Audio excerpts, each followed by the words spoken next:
Hola, hola a todos, ¿cómo están? Espero que estén muy bien. Continuamos con la lectura de la palabra de Dios. Estamos leyendo toda la Biblia en un año. Ya estamos en 2 de Samuel, capítulo 20 y 21. Y también vamos a leer Hechos, capítulo 18. Todavía tengo que ponerme al día con un día. Pero bueno, vamos a seguir avanzando mientras tanto. Dice así la palabra en 2 de Samuel, capítulo 20. Nueva Biblia de las Américas. Y se encontraba allí un hombre indigno que se llamaba Seba, hijo de Bicri, el benjamita. Y éste tocó la trompeta y dijo: No tenemos parte con David, ni tenemos heredad con el hijo de Isaí. Israel, cada uno a sus tiendas. Y todos los hombres de Israel dejaron de seguir a David, y siguieron a Seba, hijo de Bicri. Pero los hombres de Judá permanecieron fieles a su rey, desde el Jordán hasta Jerusalén. Cuando David llegó a su casa en Jerusalén, el rey tomó las 10 mujeres, las concubinas que habían dejado para guardar la casa, las puso bajo custodia y les dio alimento, pero no se llegó a ellas. Ellas estuvieron encerradas hasta el día de su muerte, viviendo como viudas. Entonces el rey dijo a Amasa: Convócame a los hombres de Judá dentro de 3 días, y tú también preséntate aquí. Amasa fue para convocar a los hombres de Judá, pero tardó más que el tiempo que él le había señalado. Y David dijo a Abisai: Ahora Seba, hijo de Bicri, nos hará más daño que Absalón. Toma a los siervos de tu señor y persíguelo, no sea que halle para sí ciudades fortificadas y se nos escape. Entonces los hombres de Joab salieron tras él, junto con los cereteos, los peleteos, y todos los hombres valientes salieron de Jerusalén para perseguir a Seba, hijo de Bicri. Estaban junto a la piedra grande que está en Gabaón, cuando Amasa vino a su encuentro. Joab estaba vestido con su ropa militar, y sobre ella llevaba un cinturón atado a la cintura, con espada en la vaina, y mientras avanzaba se le cayó la espada. Y Joab dijo a Amasa: ¿Te va bien, hermano mío? Y Joab tomó a Amasa por la barba con su mano derecha para besarlo. Pero Amasa no se protegió de la espada que estaba en la mano de Joab, y éste lo hirió en el vientre con ella, y derramó sus entrañas por tierra, sin herirlo de nuevo, y murió. Entonces Joab y Abisai su hermano siguieron tras Seba, hijo de Bicri, y junto a Amasa estaba uno de los jóvenes de Joab, y dijo: Quien esté por Joab y quien esté por David, que siga a Joab. Y Amasa estaba revolcándose en su sangre en medio del camino. Al ver el hombre que todo el pueblo se detenía, trasladó a Amasa del camino del campo y echó sobre él una vestidura, porque vio que todo el que pasaba junto a él se detenía. Cuando Amasa fue apartado del camino, todos los hombres pasaron tras Joab para perseguir a Seba, hijo de Bicri. Y pasó Seba por todas las ciudades de Israel hasta Abel Bet Maaca y todo Barim, y quienes se reunieron y fueron también tras él. Llegaron los de Joab y los sitiaron en Abet Bet Maaca, y levantaron un terraplén contra la ciudad, y éste estaba junto al baluarte. Todo el pueblo que iba con Joab se puso a socavar el muro para derribarlo. Entonces una mujer sabia gritó desde la ciudad: Oigan, oigan, ruego que digan a Joab: Venga acá para que hable con usted. Y él se acercó a ella, y la mujer dijo: ¿Es usted Joab? Yo soy, respondió él. Entonces ella le dijo: Escuche la palabra de su sierva. Escucho, respondió Joab. Ella dijo: Antes acostumbraba a decir: Ellos ciertamente pedirán consejo a Abel, y así terminaban la querella. Pero yo soy de las pacíficas y fieles en Israel. Usted procura destruir una ciudad madre en Israel. ¿Por qué ha de destruir la heredad del Señor? Y Joab respondió: Lejos, lejos esté de mí que yo destruya o extermine. Este no es el caso, sino que un hombre de la región montañosa de Efraín llamado Seba, hijo de Bicri, ha levantado su mano contra el rey David. Solamente entréguenlo y yo me iré de la ciudad. Y la mujer dijo a Joab: Enseguida su cabeza le será arrojada por encima del muro. Entonces la mujer, con su sabiduría, fue a hablar con todo el pueblo, y ellos le cortaron la cabeza a Seba, hijo de Bicri, y se la arrojaron a Joab. Él, pues, tocó la trompeta y se retiraron de la ciudad, cada uno a su tienda.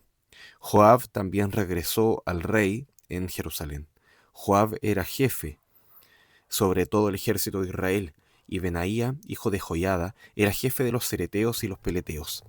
Adoram estaba a cargo de los trabajos forzados, y Josafat, hijo de Ahilud, era cronista. Seba era escriba, y Sadoc y Abiatar eran sacerdotes. También Ira el Jaireo era sacerdote de Abiatar. De David, digo, de David. Segundo de Samuel, capítulo 21. En los días de David hubo hambre por 3 años consecutivos, y David buscó la presencia del Señor. Y el Señor dijo: es por causa de Saúl y de su casa sangrienta, porque él dio muerte a los Gabaonitas. Y llamó el rey a los Gabaonitas y les habló. Los Gabaonitas no eran de Israel, sino del remanente de los amorreos, y los israelitas habían hecho un pacto con ellos, pero Saúl había procurado matarlos en su celo por los israelitas y los de Judá. Dijo pues David a los Gabaonitas: ¿qué debo hacer por ustedes? ¿Y cómo haré restitución para que bendigan la heredad del Señor? Entonces los gabaonitas le respondieron: no nos importa la plata ni el oro de Saúl o de su casa, ni nos corresponde dar muerte a ningún hombre de Israel. Haré por ustedes lo que digan, le dijo el rey. Y ellos dijeron al rey: del hombre que nos consumió y que trató de exterminarnos para que no quedáramos dentro del territorio de Israel, que nos entreguen 7 hombres de entre sus hijos, y los ahorcaremos delante del Señor en Gibea de Saúl, el elegido del Señor. Los entregaré, dijo el rey. Pero el rey perdonó a Mefiboset, hijo de Jonatán, hijo de Saúl, a causa del pacto del Señor que había entre ellos, entre David y Jonatán, hijo de Saúl. El rey tomó a los 2 hijos de Rispa, hija de Aja, Armoni, y Mefiboset, que ella había dado a Saúl, y a los 5 hijos de Merab, hijo de Saúl, que ella había dado a Adriel, hijo de Barzilai el meolatita. Entonces los entregó en manos de los gabaonitas, que los ahorcaron en el monte delante del Señor, de modo que los 7 cayeron a la vez. Les dieron muerte en los primeros días de la cosecha, al comienzo de la cosecha de la cebada. Y Rispa, hija de Aja, tomó tela de silicio y lo tendió para sí sobre la roca, desde el comienzo de la cosecha hasta que llovió del cielo sobre ellos, y no permitió que las aves del cielo se posaran sobre ellos de día, ni las fieras del campo de noche. Cuando le contaron a David lo que había hecho Rispa, hija de Aja, concubina de Saúl, David fue y recogió los huesos de Saúl y los huesos de Jonatán su hijo, que estaban en posesión de los hombres de Jabes de Galaad, quienes los habían robado de la plaza de Betsán, donde los filisteos los habían colgado al día que los filisteos mataron a Saúl en Gilboa. David trajo de allí los huesos de Saúl y los huesos de su hijo Jonatán, y recogieron también los huesos de los ahorcados. Entonces sepultaron los huesos de Saúl y de su hijo Jonatán en tierra de Benjamín, en Sela, en el sepulcro de su padre Cis, e hicieron todo lo que el rey había ordenado, y después de esto Dios fue movido a misericordia para con la tierra. De nuevo hubo guerra entre los filisteos e Israel. Descendió David con sus siervos, y mientras peleaban contra los filisteos David se cansó. Entonces Isbi-Benob, que era de los descendientes del gigante, y cuya lanza pesaba 300 kilos, 3.4 kilos de bronce, y que estaba ceñido con una espada nueva, trató de matar a David. Pero Abisai, hijo de Sarbia, vino en su ayuda e hirió al filisteo y lo mató. Entonces los hombres de David le juraron: nunca más saldrá la batalla con nosotros, para que no apague la lámpara de Israel. Después de esto, otra vez hubo guerra en Gob contra los filisteos. Entonces Sibecai, el usatita, mató a Saf, que era de los descendientes del gigante. De nuevo hubo guerra contra los filisteos de Gob, y el Anán, hijo de Jaare Orejim de Belén, mató a Goliat el geteo. El asta de su lanza era como un rodillo de tejedor. Hubo guerra otra vez en Gat, donde había un hombre de gran estatura que tenía 6 dedos en cada mano y 6 dedos en cada pie, 24 en total. Él también descendía del gigante. Cuando desafió a Israel, lo mató Jonatán, hijo de Simea, hermano de David.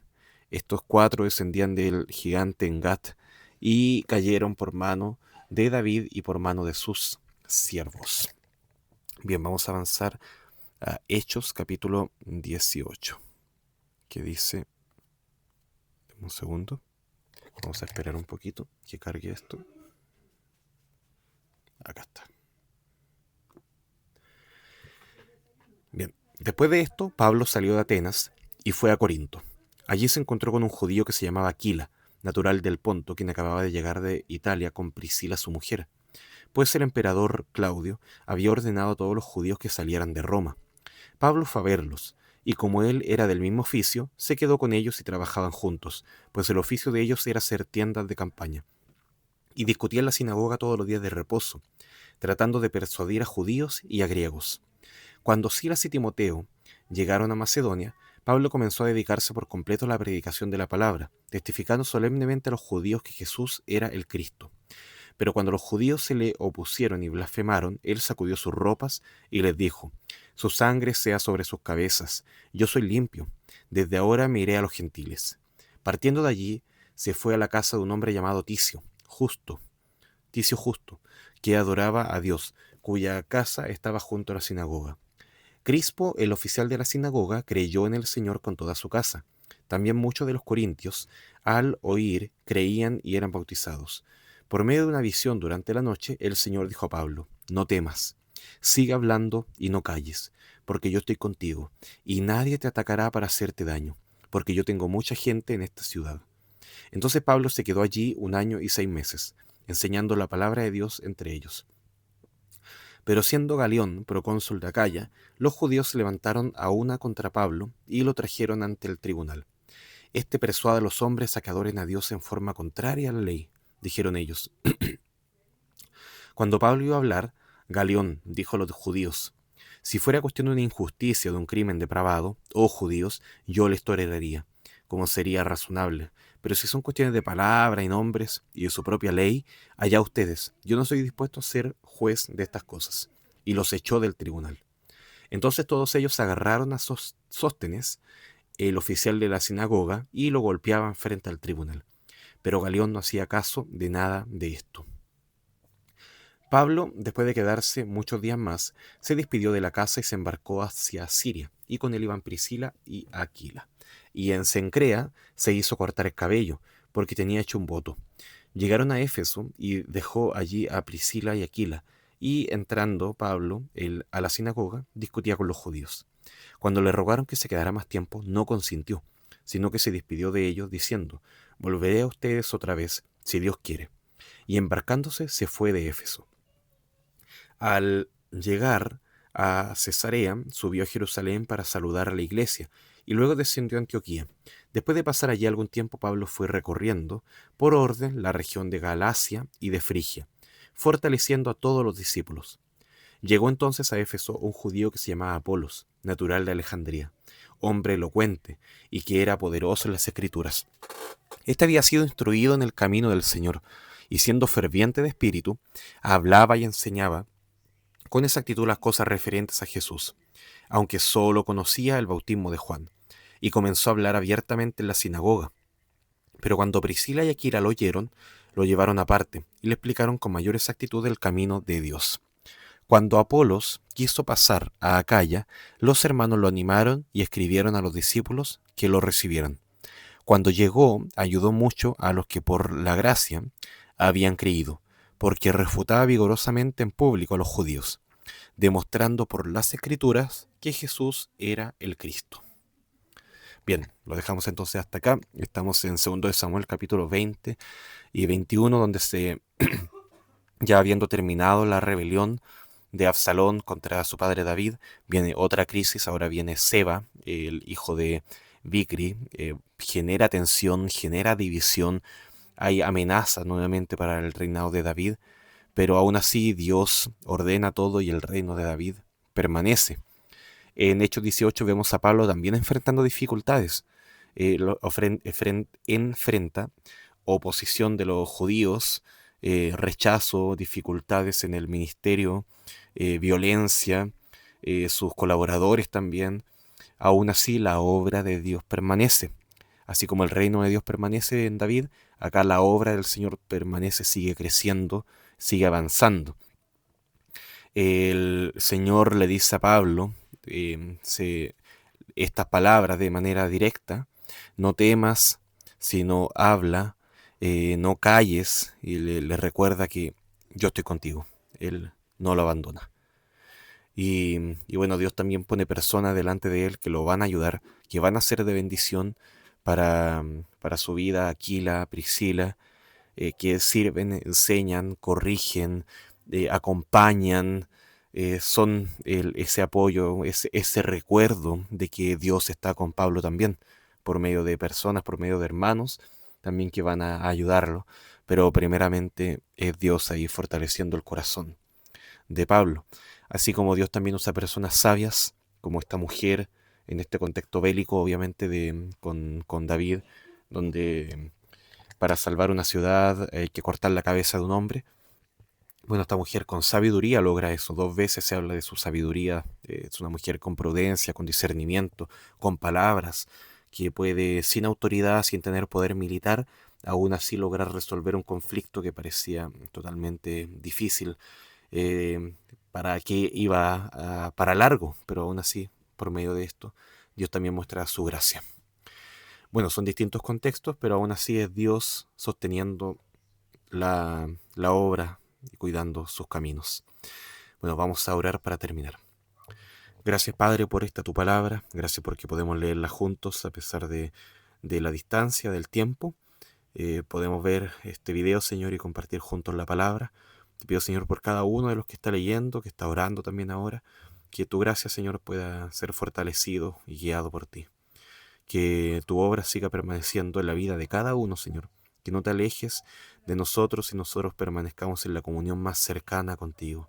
Y confiamos, Señor, en una obra permanente, segura, que proviene de los méritos de Cristo y de la permanencia también del Espíritu Santo en nuestra vida. Oramos en nombre de Jesús. Amén. Bueno, queridos, que Dios les bendiga. Un gran abrazo. Chao, chao.